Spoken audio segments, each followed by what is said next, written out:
Žiak s autizmom, keď nevie vyjadriť svoj pocit alebo túžbu, jeho správanie prechádza do problémového správania.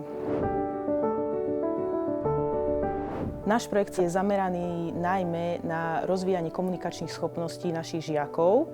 Posledné roky sme v našej škole si všimli, že pribúda nám žiakov viac autizmom a s narušenou komunikačnou schopnosťou, ktorí majú problém zaradiť sa do spoločnosti, vyjadriť svoje pocity, potreby a túžby a nevedia komunikovať nielen s nami, ale aj so svojimi rodičmi.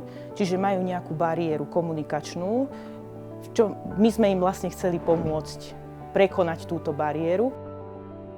Všetky financie budú využité na kúpu pomôcok, ktorými budeme rozvíjať ich komunikačné schopnosti.